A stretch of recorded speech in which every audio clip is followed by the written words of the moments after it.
Welcome, amazing people.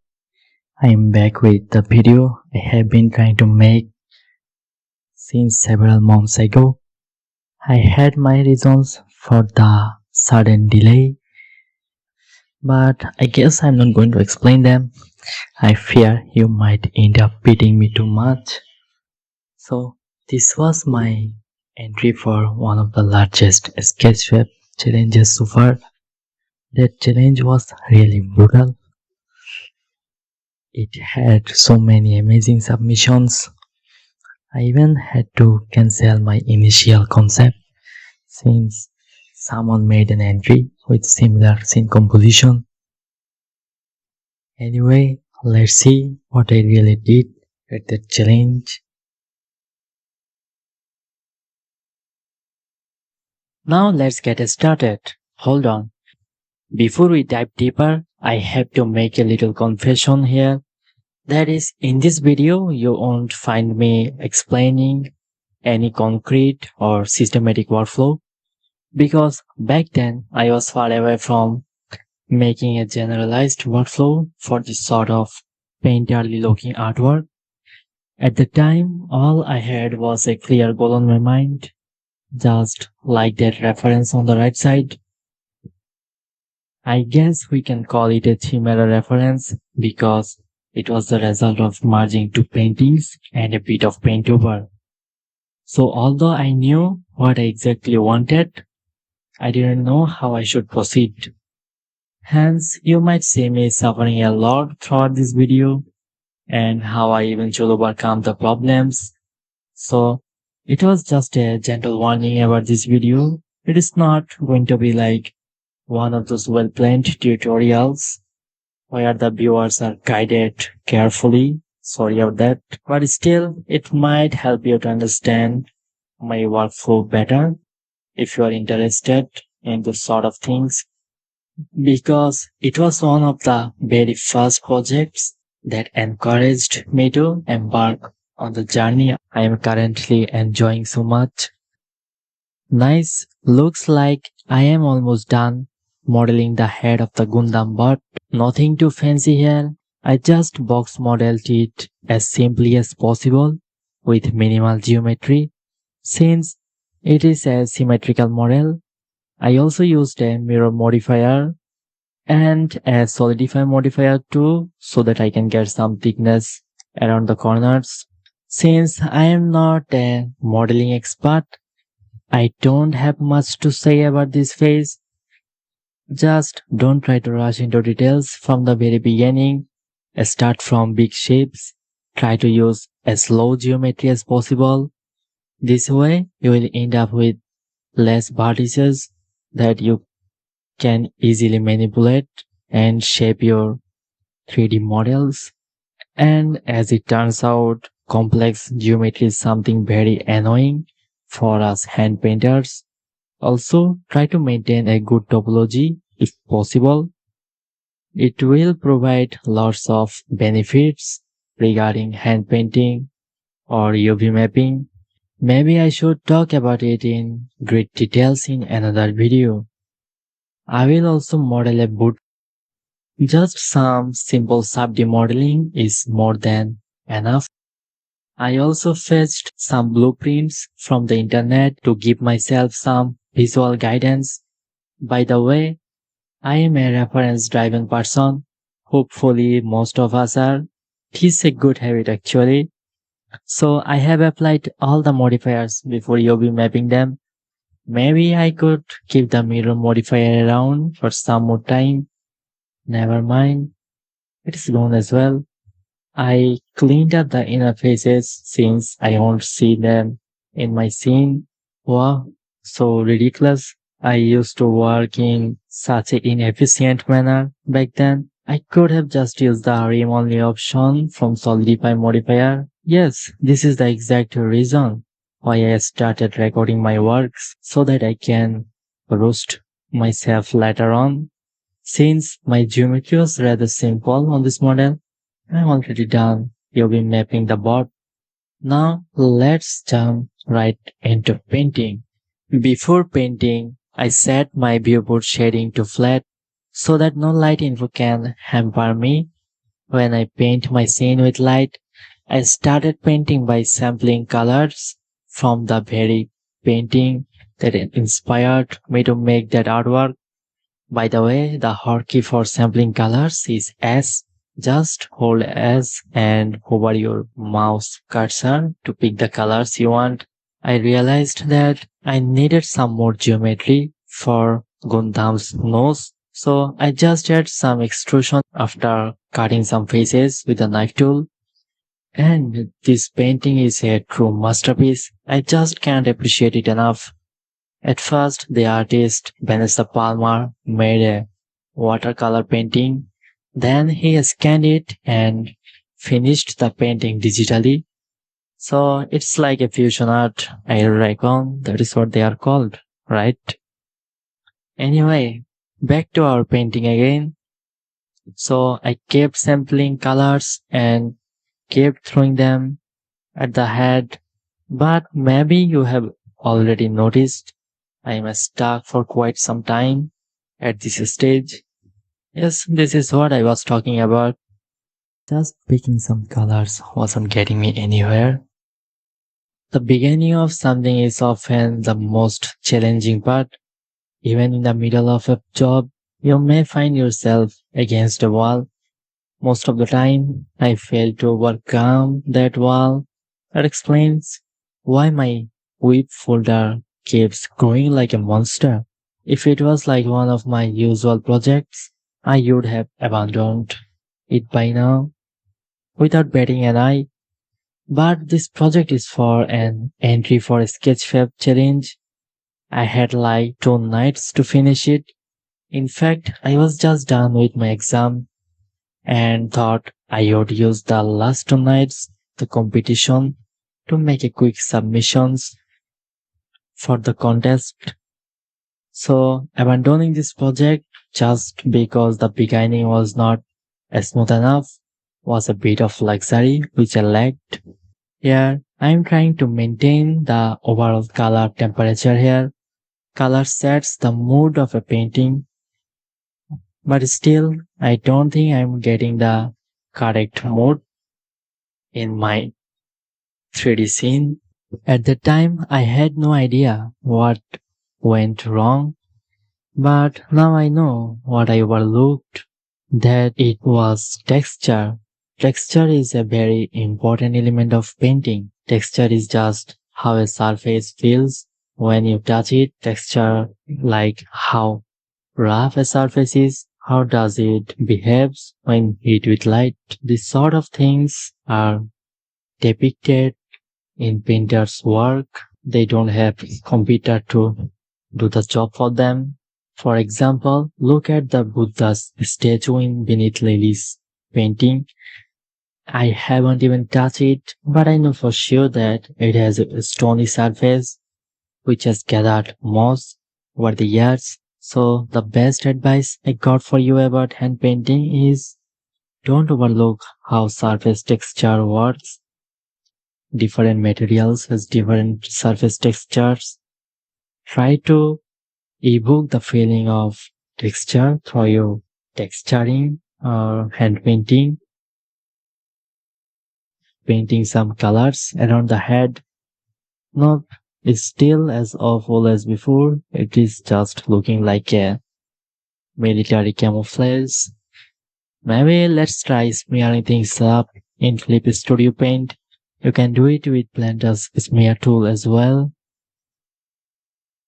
But CSP was faster for me back then. Anyway, I did the same for the Gundam head. I'm still not too happy with anything going on, but I don't have time to sit still and regretting my decisions. So I'm just going to work on the boot for now. I have UV mapped it too.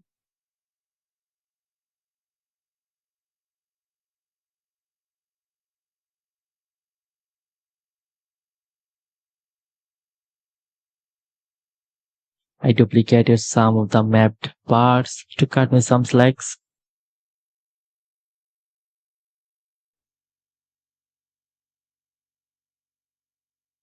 So the board is ready to get some painting job as well, throwing the sampled colors in the respective region and giving highlights in the edges.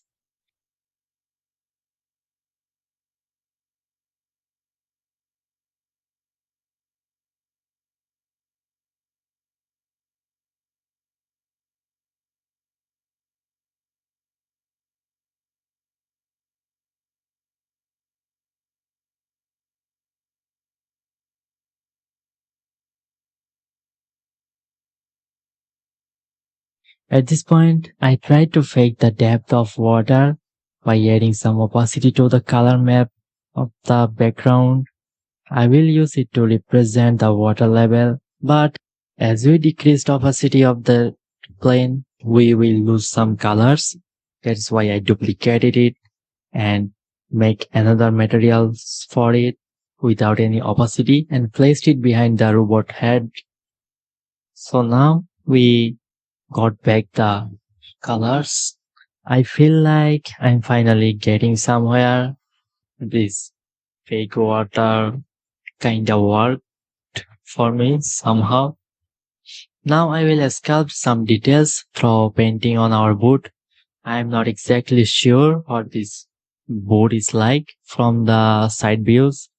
So I was going wild with imagination. I am guessing that bottom part of the boat will be covered with moss since it is with contact with water all the time. Feel free to search up references. Now I have the primary elements of my scenes in places so I can switch between my objects of the scene and paint. Just like how a painter gives equal attention to his complete canvas and gradually builds the entire scene, I am trying to do the same with my 3D painting. I am still trying to improve the Gundam bot.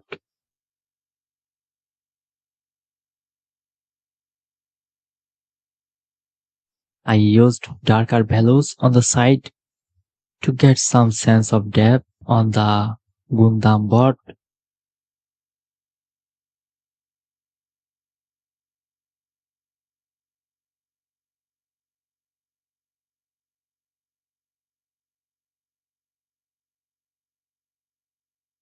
Also, I magically summoned some seaweeds. Sorry, I haven't summoned them from the thin air. Sorry for the terrible joke. The recording didn't cover that part, unfortunately. I will try to explain it separately later. But in brief, I painted them with grease pencil, then converted them to meshes and projected from view. So now I can paint them just fine. With the erase alpha option, I tried to imply some lost edges in the sweets and the leaves. That was super simple too. They are just some sprites I made in Clip Studio Paint. In fact, as soon as I placed those leaves and seaweeds, I got better sense of depth in my scene. By the way, to indicate line art, I will apply the old good inverted hull method. In fact, that is the only way to show line art on sketchfab. I got a tutorial on a traditional style line art too. You may check it out. I painted those wavy lines with grease pencil too, making some final adjustments to the boot textures. Time to drop some fishes. They make every scene so lively. Wait, don't go start placing fishes around in your sky renders too, just because of that, unless that is what you want. Those fishes are very simple to make. Just start from a cube and you will eventually end up with a fish. Kidding. You can just follow any low poly modeling technique to make such fishes.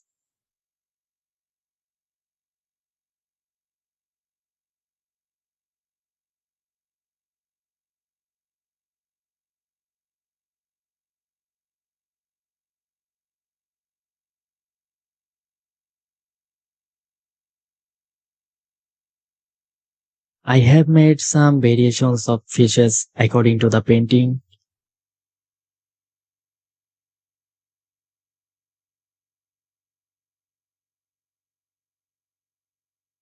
I placed them around the wood just like how they were placed in the painting.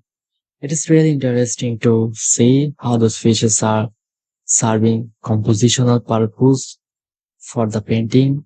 They delay our eyes around the focus. In the painting, I can see some shiny bubble like stuff. Let me just sprinkle some aquasphere in our scene too. That was a nice touch. It gave the scene even more depth.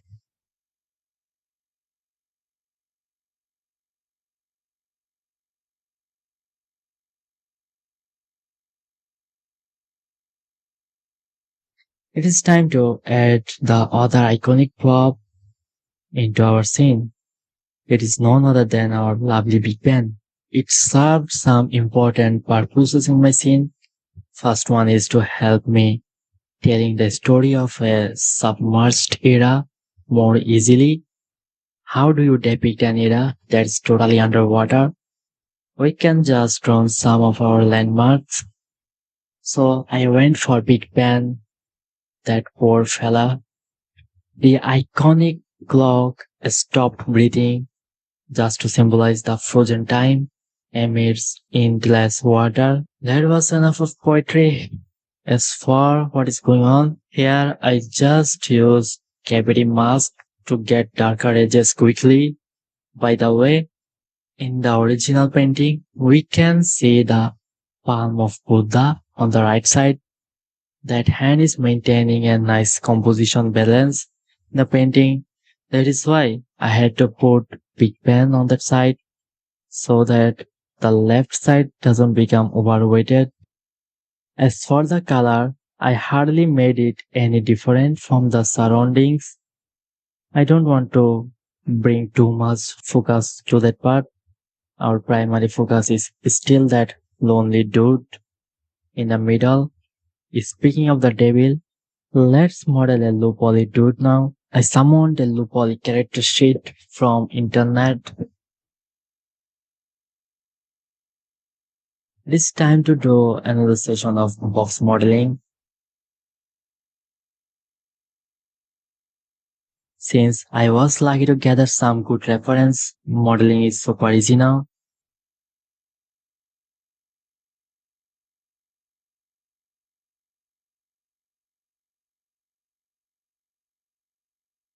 I am avoiding details like black. That poor fella doesn't even have separate fingers. Anyway, my recorder foods there again. But I probably used some cylinders for those legs. Then pushed him into position. I deemed the other guy from the original painting useless in my 3D version. I prefer loneliness sometimes, no offense. So here is our bootman properly UV mapped. Up next, I would paint him in great details.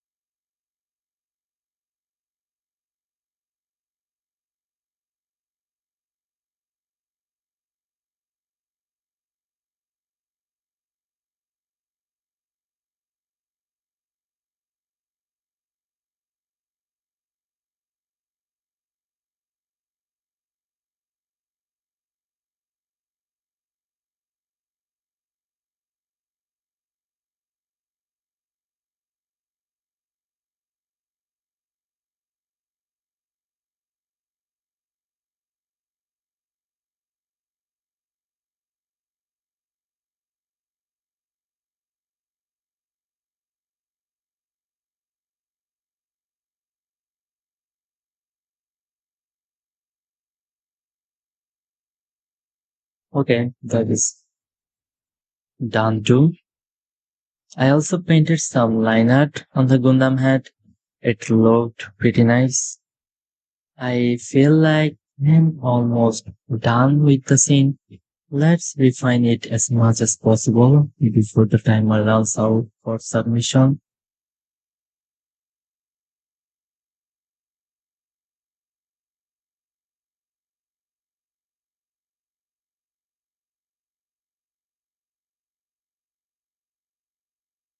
I was mindful that viewers in sketchfab will view it from all sides on 3D. So I thought of adding some flower or cherry petals going toward the woodman just to give it some sense of direction. Those petals are blessed with a particle system, as you can see. In this way, I have good control over them.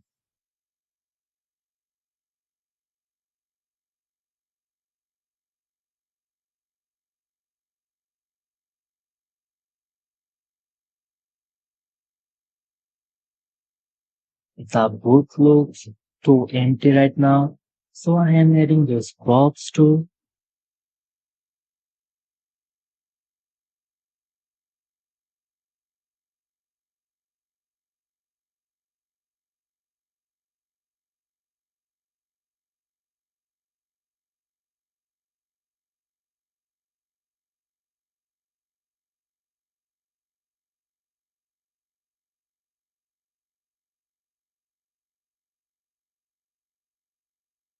That was pretty much everything. Let me test the scene a bit in Sketchfab. A few things caused problem over there. Stuff like alpha sorting. So I removed alpha mask from the big band,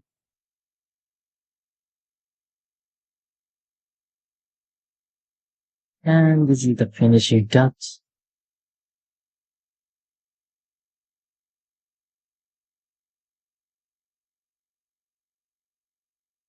Now it looks like a painting suddenly emerging from nothingness.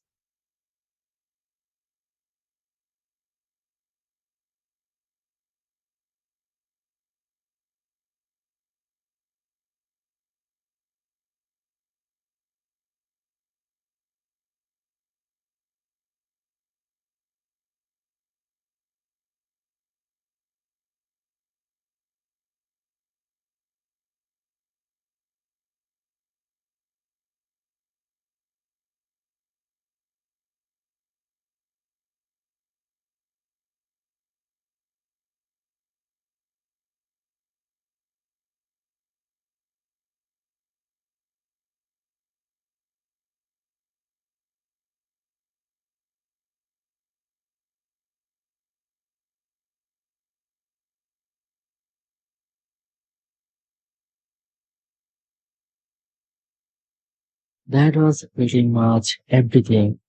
Since it was a very old project, I often made subtle changes in it, and this is how it looks right now. You can get a file from my sketchfab profile.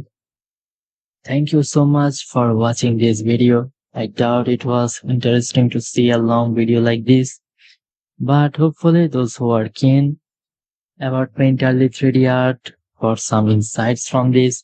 Lastly, don't limit your workflow. Be brave in trying different techniques.